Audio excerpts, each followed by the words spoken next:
Chris Broussard, we're talking Ben Simmons, who turns 23 on Saturday. As an early happy birthday, Ben Simmons, the Sixers gifted the former #1 overall pick a 5-year, $170 million max contract extension. Surprising only in that Simmons' game has been under a microscope since entering the league. You know, because he can't really shoot outside of how many feet, see?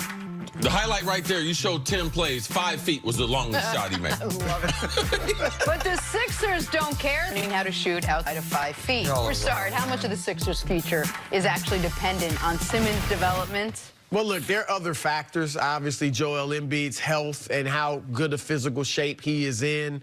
Brett Brown's coaching, especially late game situations and bringing out the best in his 2 young stars. And then they have to find a closer. Like, I like them. I think they've improved. But who's the closer? Last year it was Jimmy Butler. And he did a great job of it. So those are factors as well in their development. But obviously, Ben Simmons, I mean, we know, look, in the 80s, the 90s, the early 2000s, he would have been fine playing like this. But in today's NBA, you have to have a jump shot. Yeah, that's relatively simple. He was just born the wrong day. Look, a lot of this, Chris, this is mental to a degree. It has to be. It has to be, because he won't even take the shots. It's one thing to just be a guy that can't shoot very well and you miss a lot. He won't even take the shots. Now, you can override your lack of a jumper to some degree if he were aggressive all the time. He's not to the Lonzo Ball extreme where you have no idea what he's going to do when he shows up, but his motor does run hot and cold. You saw it against Brooklyn. Now, Embiid was out, so the lane was a little less clogged. But when he was aggressive, he scored 31 points. He still couldn't shoot, but he scored 31 points. If he's aggressive like Giannis, because if they back up and give you 5 or 6 feet, if you attack, you're tall, you can finish over guys. If they collapse on you, you can find your open teammates. So that would alleviate some of the issues. But he still obviously has to add this jumper. And Philadelphia bears some responsibility, too. Because you just gave the dude a max contract. You need to be able to hold his feet to the fire and make sure he's improving. Yeah, basketball development, since they've drafted him, they have not developed his skills. And I don't believe that he's a point guard. So I have more of a problem with them thinking that he's going to be the point guard and run the team than his inability to shoot. Because you can't have both, all right? I mean, what is he, a bigger Rondo? I mean, because Rondo can shoot the ball better than him. Everyone can. I mean, just. Now, I agree with you, see, that he clearly lacks some of the stuff as far as just knowing how to run a team and management and all that. But don't you think in today's NBA, he can get away with playing point guard and being effective? He can get away with during the regular season. But it's still a problem in the fourth quarter. I've been to watch too many Philadelphia games in person where what happens the first quarter and what happens in the fourth quarter, they're totally different. He doesn't understand. The only play they typically run for him on the offensive end is a dribble handoff because he doesn't have the savviness to be able to set guys up, to be able to get guys open, because he's not a point guard. He's a point forward. He's very athletic. He's a guy who can dribble the basketball. And now everyone who can dribble, we think, oh, he's a point guard. No, he is everything but a point guard. He's a great athlete. Back to your point in the Brooklyn series, when Dudley had said some things about him and then he responded. I wish he would play that way.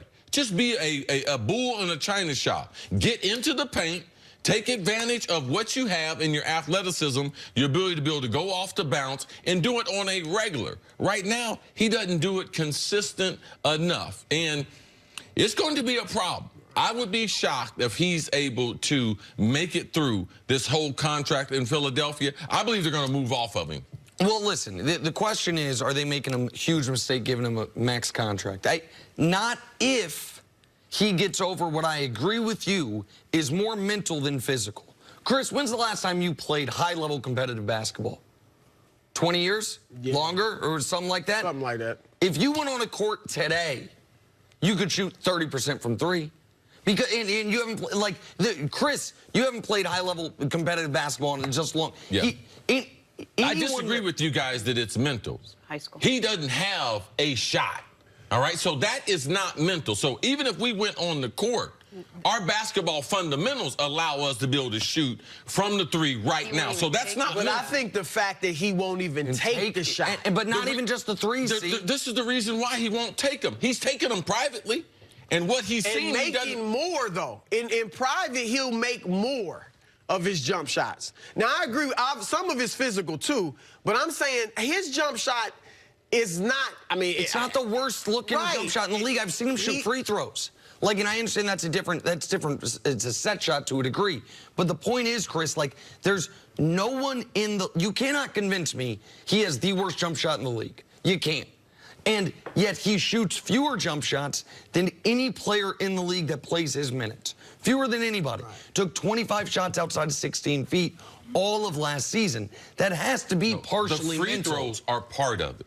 He shot 58% his whole career. The basket's not moving. No one's moving. His fundamentals are not good. His left elbow is outside of his body. Now, it's not the worst. It's not the worst jump shot, but it's one of the most fundamentally sound ones. His elbow is not up under him. His elbow is out to the side. If you watch the video, he shoots half the time with his right hand. So now, when you get in a pinch, which hand do I shoot with? So, and that's up here. You know, he's not confident when you're switching your shot like that. It's like LeBron at the free throw line when he was switching everything. That's mental. When you go through different forms. One year had like 17 different forms at the foul line. And it's not an excuse, by the way. This is on him, especially now that he's gotten this money. He was the #1 pick, so you got big money then, the most money you can get in your draft class. He's now gotten the max extension. This is the only hurdle left for him. He's an excellent defender. He's an excellent rebounder. I think he has better point guard instincts than Chris gives him credit for, even if he's not a true point guard. We know how good he is in transition. We know what he can do at the rim.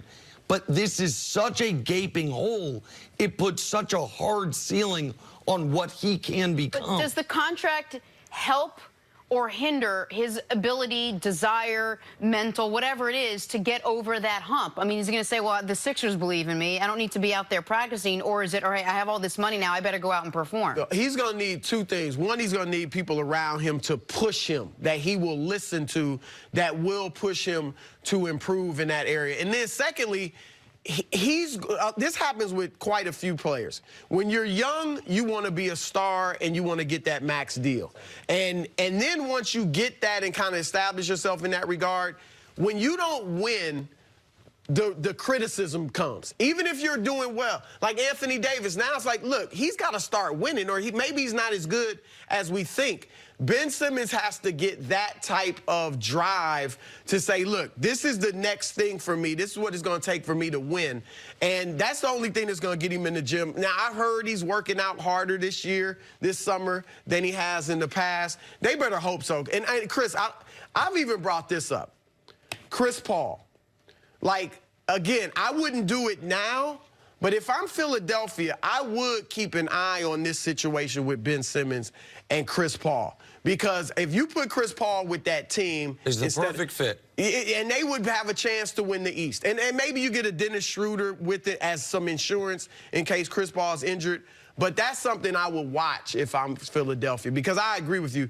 Something's going to have to give at some point if he can't develop it. When Ben Simmons came out of college, which happens to be 4 seasons ago, not 3 seasons ago, because we gave him the redshirt year. Yep. Oh, let's not forget that. He had a year just to work on his body, to work on his basketball game, and then he's played a couple NBA seasons. So, man, this is not my fault, all right? A professional athlete, you are paid to get better at your weakness. The greatest that have ever played this game, you know what they do? They go home, write down their weaknesses, and they spend 90% of their time working on those weaknesses, 10% of the time working on their strengths. Ben Simmons has decided to do something else. I've been around sports for 40 years. It's not my fault that he can't shoot the basketball. Philadelphia, they took a calculated risk. I don't believe it's a mistake because he is an asset. He is an all-star.